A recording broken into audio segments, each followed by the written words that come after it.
O que faz a pessoa mais feliz? Na parte humana, o que faz a pessoa mais feliz? É comida boa. Os filhos brigam, quando a comida está na mesa não tem mais briga. Por isso que a melhor reunião de reconciliação é quando tem uma picanha gostosa. Não é verdade? E é por isso que, às vezes, irmãos, as pessoas novas são ganhas quando nós temos reuniões de casa, grupo familiar, como falamos ontem, uma picanha, né?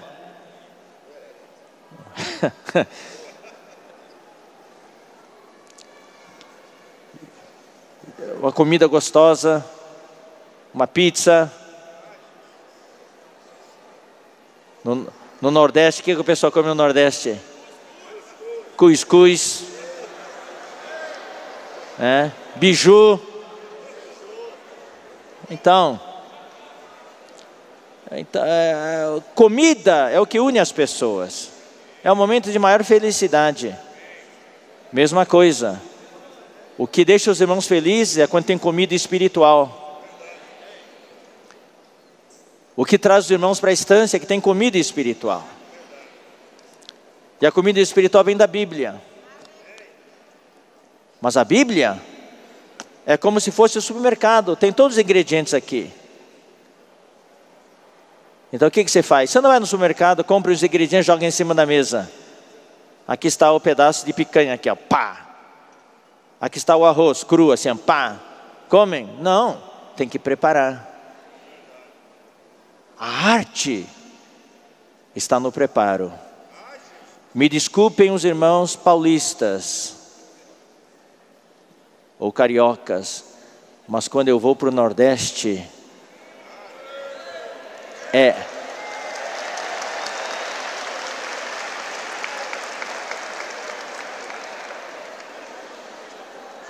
a arte da cozinha. Atrai os olhos, atrai os ouvidos, a comida fala, e atrai o paladar. Estímulo visual, tudo, puxa, as irmãs não fazem nada enlatado, é tudo preparado do zero. É essa comida que nós temos que aprender a preparar para os irmãos.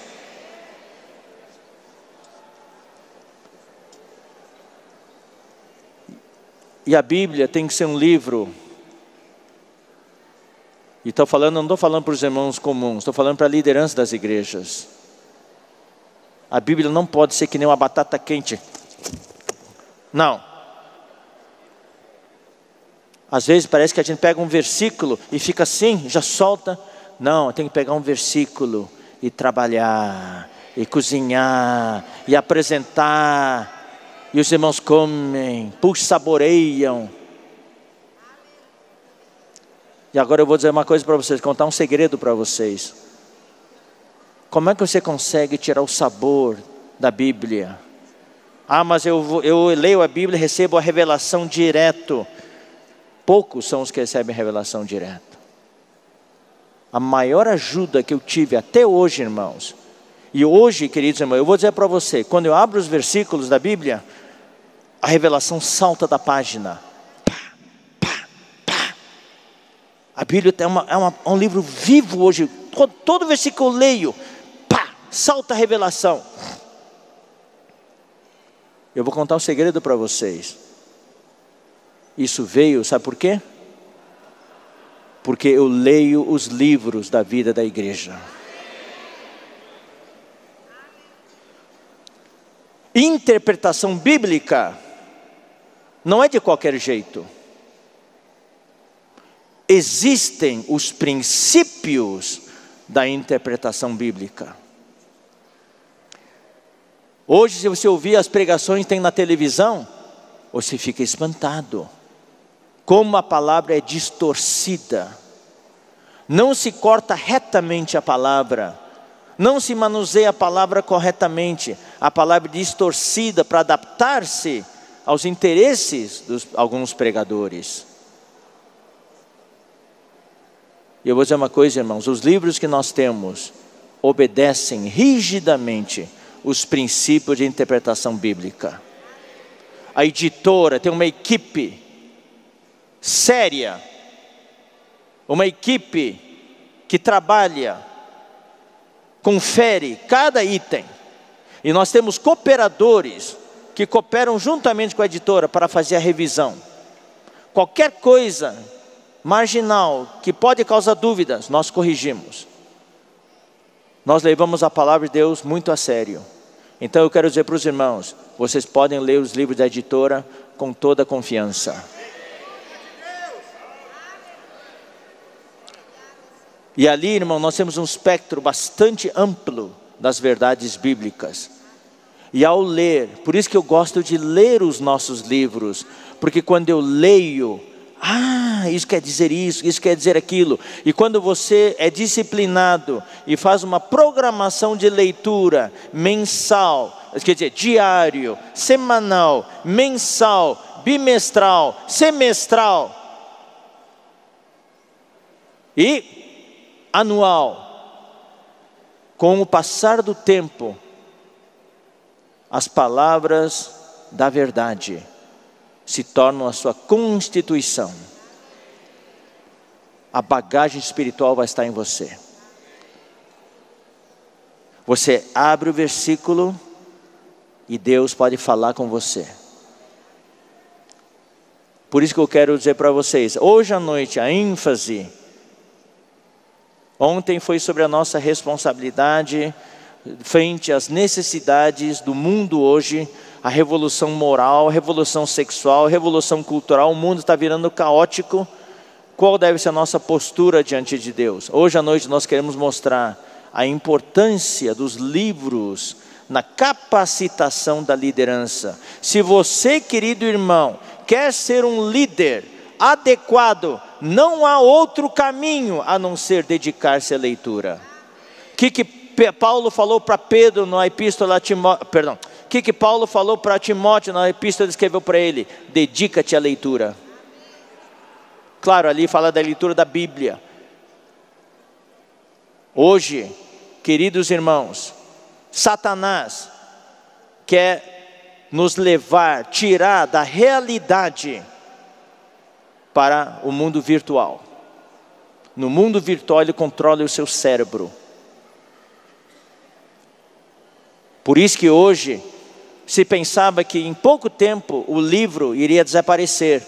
Seria tudo eletrônico, tudo Kindle, tudo edição eletrônica de livros. Estão descobrindo que está havendo agora uma inversão, que as pessoas estão voltando a valorizar outra vez o livro com papel.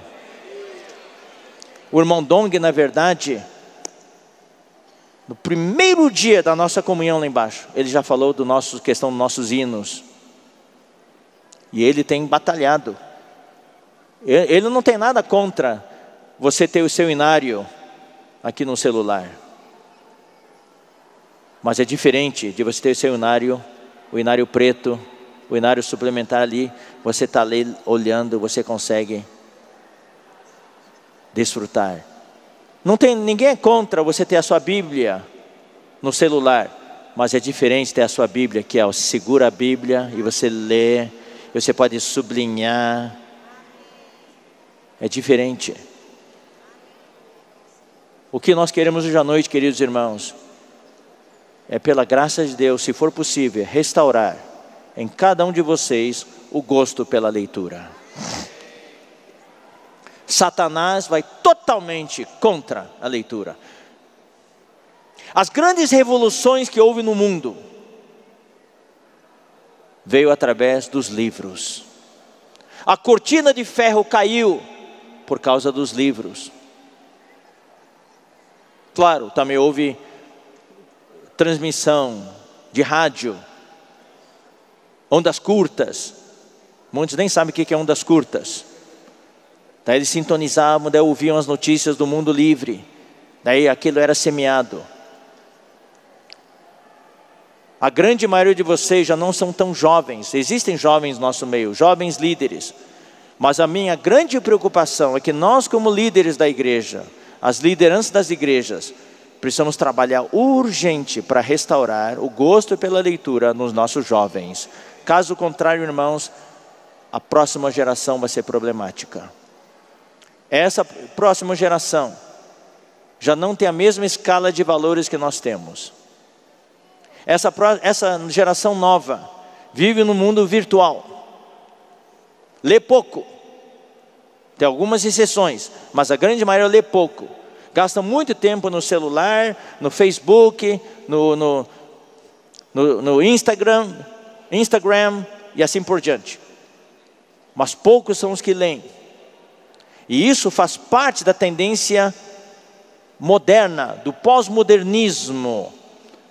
Porque quem não lê, a sua capacidade de síntese da cabeça, de raciocínio, de análise, diminui tremendamente. E ele é altamente influenciável pela mídia, pelo que vê, pelo que ouve.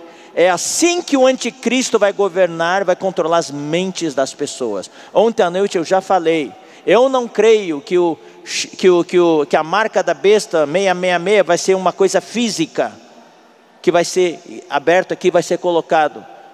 Para mim é uma coisa que já está sendo evidenciada cada vez mais hoje, é a ideologia. Quem não lê, não conclui. Sempre cabeça dele é feita pelas outras pessoas. Quem lê, esses são os formadores de opinião. E na igreja nós precisamos dos formadores de opinião.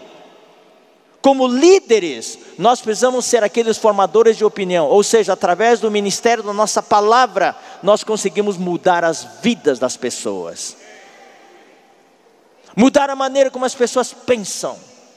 Por isso que a Bíblia fala, em Romanos capítulo 12, vou ler para vocês. E não vos conformeis com este século. Aqui não fala não vos conformeis com este mundo, é o século. Mundo é cosmos na Bíblia. Nós explicamos isso na conferência de jovens. Século é aion. É algo muito mais específico. O mundo é genérico. Vai desde o começo da humanidade até o final. É o sistema cósmico, satânico que ele inventou para prender os homens. Mas em cada era existe a aparência do mundo que atrai as pessoas. Hoje nós temos a aparência do mundo, o século do século 21, o século do ano 2017, é a moda atual, é o que está em voga, o que está pegando as pessoas, o que está atraindo as pessoas. Daqui a 5 anos, o século vai mudar, vai se atualizar, o século vai mudando de cara, para sempre estar atualizado para ganhar o seu coração. Isso faz tudo parte do mundo. Então a Bíblia fala, não vos conformeis com este século, mas transformai-vos pela renovação da vossa mente. Nossa mente tem que ser renovada.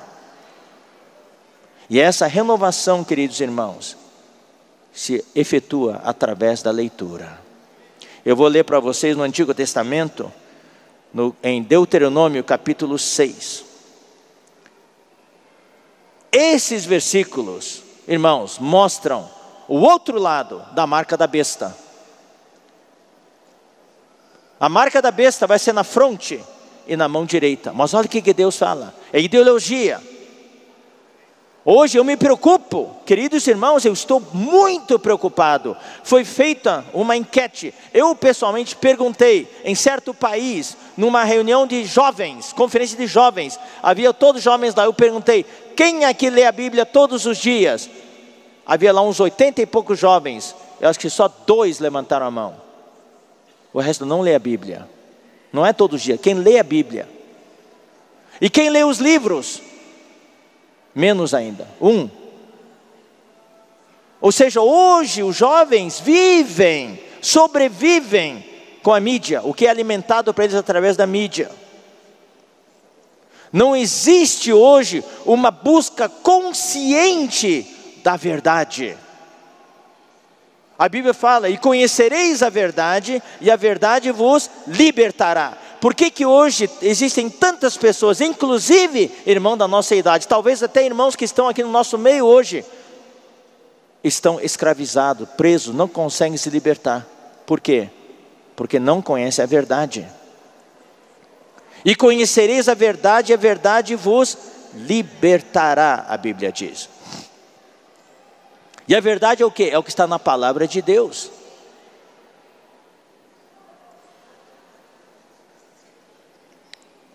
Nós precisamos conhecer a verdade, conhecer a palavra de Deus, conhecer a palavra interpretada de Deus, revelada de Deus, através da Bíblia e através dos livros que nós temos.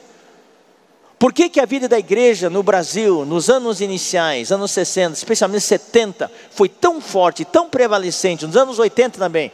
Porque a grande maioria que hoje são os líderes aqui hoje, liam muito. O serviço de literatura era forte nas igrejas. Hoje, irmãos, lamento dizer, o serviço de literatura na maioria das igrejas já morreu. Não se busca mais a leitura, não se busca mais a leitura.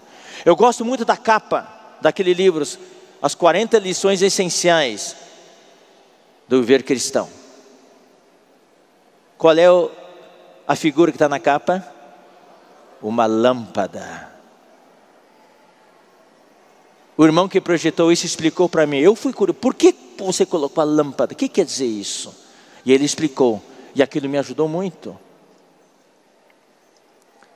Não seria melhor colocar o sol? Não. O sol, quando você sai, o sol está lá. Você não precisa tomar atitude nenhuma, o sol está lá para você. Ilumina você. Mas a lâmpada só acende para aqueles que conscientemente vão lá no escuro, tateando, procurar um interruptor e acende. Isso quer dizer a busca consciente do saber e do conhecimento. Quando você está numa reunião, a palavra é passada para você como um sol. Você está numa posição passiva, você recebe, você ouve. E muita gente, queridos irmãos, eu lamento falar assim, mas como vocês estão na liderança, eu preciso falar isso para vocês. Muitos vivem só de mensagens ouvidas.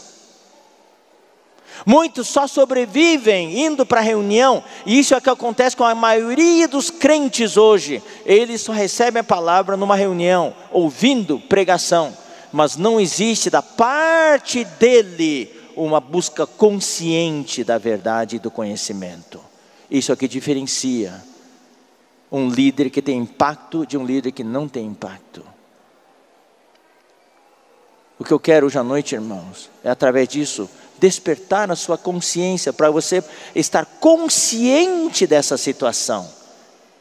Deus quer que você busque conscientemente, com a sua livre e espontânea vontade, buscar a palavra de Deus na Bíblia, e também ter um conhecimento adequado da palavra de Deus. Então eu quero ler para vocês agora Deuteronômio capítulo 6.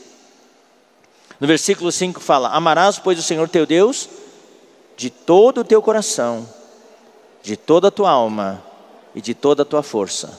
Aqui não existe meio termo, não é mais ou menos, é todo, todo, todo e todo. Com Deus é assim, é tudo ou nada, não tem meio termo. Estas palavras que hoje te ordeno, onde que devem estar? Estarão no teu coração.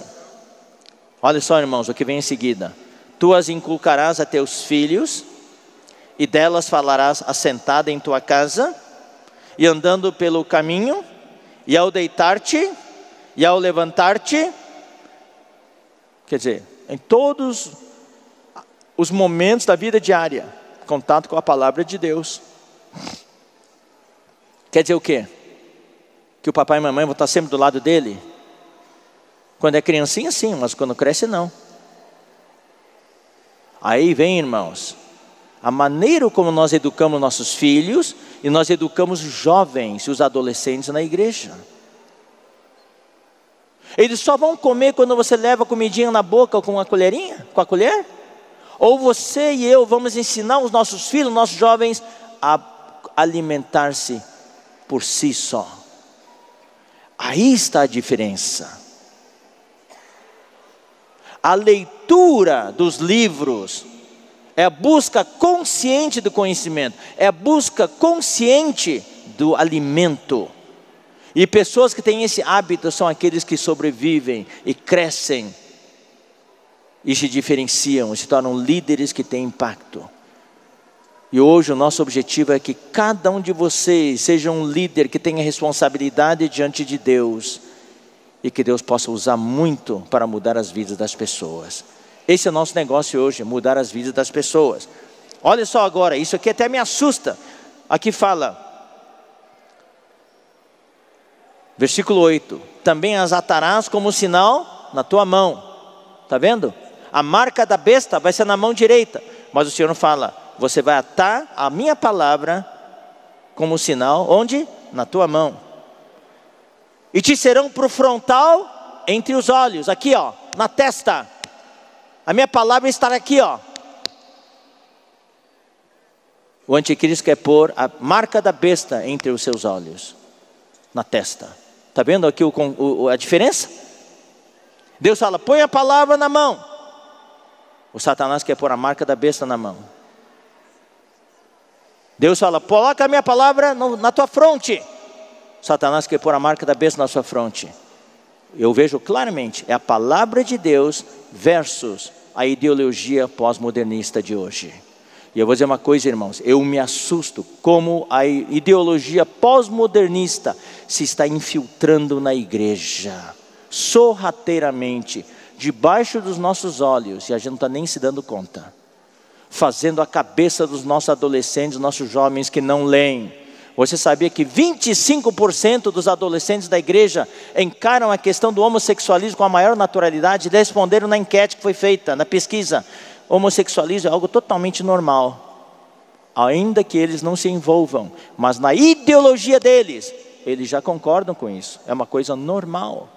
Ou seja, nós adultos, nossos pais, não fizemos o nosso trabalho, e os nossos filhos estão sendo marcados na sua ideologia. Isso me assusta, irmãos.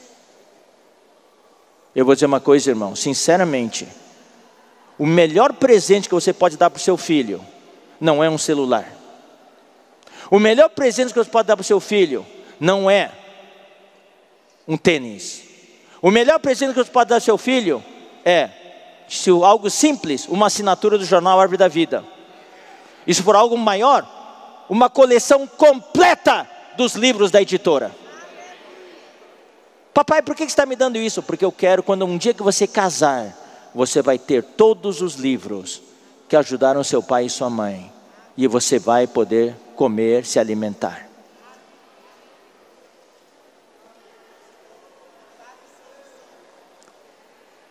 Eu sinto, irmãos líderes, nós temos trabalho a fazer. Eu estou desesperado. Como vamos fazer isso? O Espírito Santo vai indicar para vocês. Eu vou parar aqui, os irmãos vão continuar. Urgentemente, nós precisamos orar e jejuar. Senhor, como levar a igreja onde eu me reúno, onde eu sirvo, onde eu sou líder, a voltar a apreciar os livros outra vez. Eu vou dizer uma coisa, se nós voltarmos a apreciar os livros, a ler, a desfrutar, a igreja vai voltar a crescer outra vez. Vai ter conteúdo. A nossa vida vai mudar.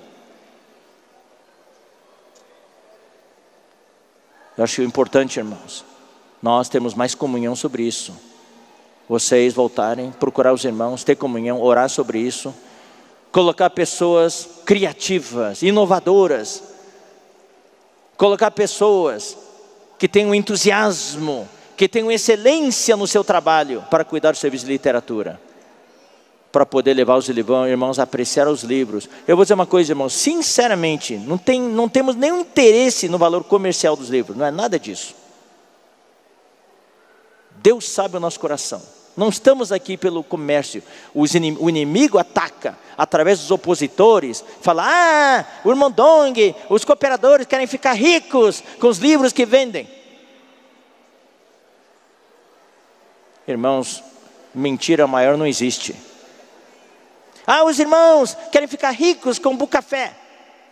Especialmente a família Má. O Wesley e o Miguel.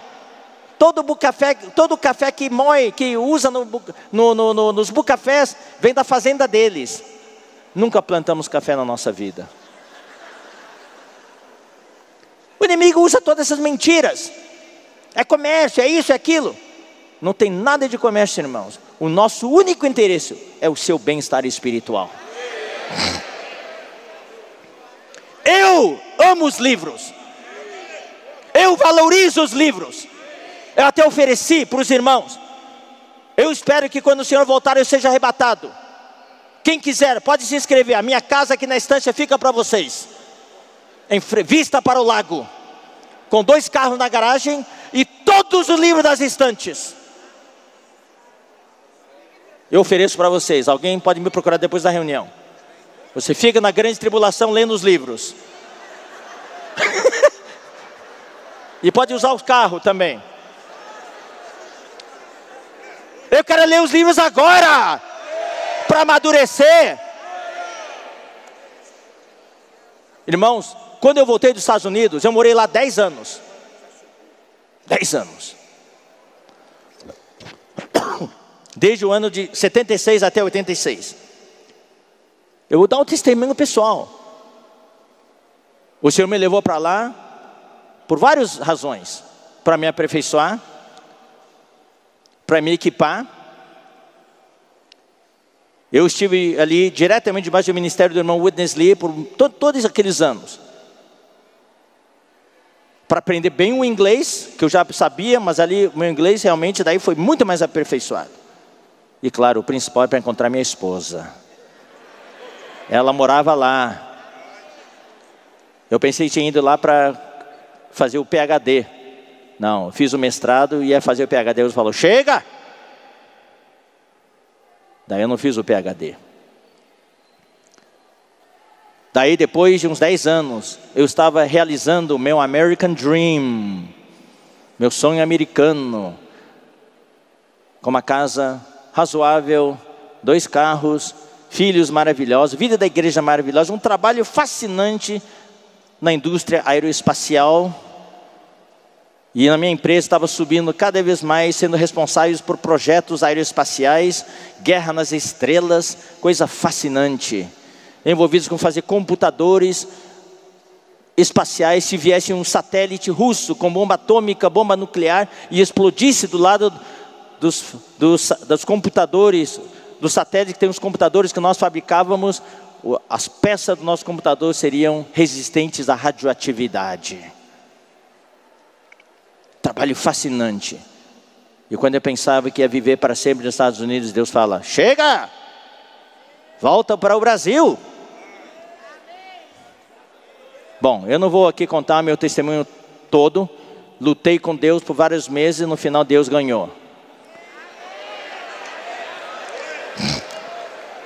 Não seja besta como eu lutar contra Deus. Deus deixa você. Deus tem um truque. Deus tem um senso de humor muito forte. Deus deixa você ganhar os primeiros rounds. Você pensa que está com a bola toda. Quando chega no 9º round, ele chega, pum, pum. 2 uppercut e você pum na nona. Daí eu tive que voltar. E a minha volta foi um milagre. Todos os processos, tudo, venda da casa, eu vendi tudo que eu tinha. Sabe o que eu trouxe? Trouxe só algumas roupas e todos os livros. A minha bagagem se constituiu de livros. Eu amo os livros. Os livros que eu leio, os livros que eu li, são hoje a minha constituição. Valorizem os livros, irmãos. Este século quer fazer com que você não tenha tempo para ler. Tem tempo para televisão, tem tempo para WhatsApp, tem tempo para Instagram, tem tempo para Telegram, tem tempo para Facebook, mas não tem tempo para ler. Nós temos que reverter a maré. Que entre nós os nossos líderes sejam irmãos que leiam. E para os nossos jovens, nós temos que incutir o gosto pela leitura. Isso aqui, irmãos, é um trabalho, especialmente para os pais que têm filhos. É um trabalho de médio prazo. Todos os meus filhos são devoradores de livros. Os meus netos estão se tornando devoradores de livros. Por quê? Na minha família, a minha esposa, todos os dias, quando meu filho era pequeno, pegava os meus filhos no colo e lia para eles. Lia as histórias infantis da Bíblia, seculares, histórias de valor moral, histórias tradicionais. Lia. Hoje eu vejo a minha filha, eu só tenho 2 netos por enquanto, vai estar vindo um terceiro, tudo da mesma filha. E ela e o marido dela leem para os meus netos, e os meus netos amam os livros. É que nem foi falado ontem. Termina de ler, lê de novo. Daí lê de novo, mais uma vez. Amam a leitura. E hoje meus filhos que estão grandes, são leitores ávidos. Devoram todos os livros que aparecem na frente. Todos os livros espirituais, livros sobre gestão, livros atuais sobre a situação, para saber como cuidar de jovens, como cuidar dos adolescentes, aconselhamento, administração, todas essas coisas. Como é que vem esse gosto? Desde a infância.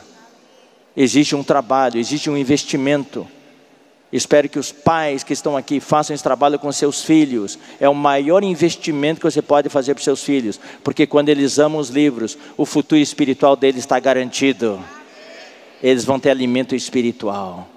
E na igreja, no serviço de jovens e adolescentes, e para os adultos, temos que, de alguma maneira, os irmãos vão compartilhar, ser criativo, formar rodas de leitura, ter reuniões para leitura.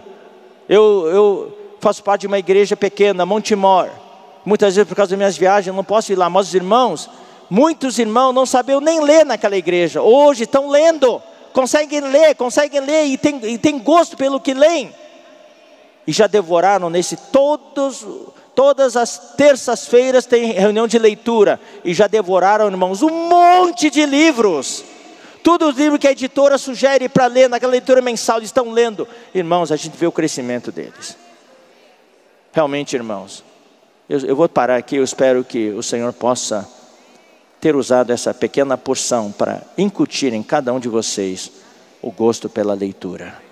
E que vocês, como líderes, possam voltar para suas localidades e orar ao Senhor, buscar, jejuar, e ficar desesperado. Senhor, como restaurar o serviço de literatura da igreja? Como fazer com que os irmãos voltem a ler? Amém? Eu passo adiante a palavra. Que Deus abençoe todos vocês.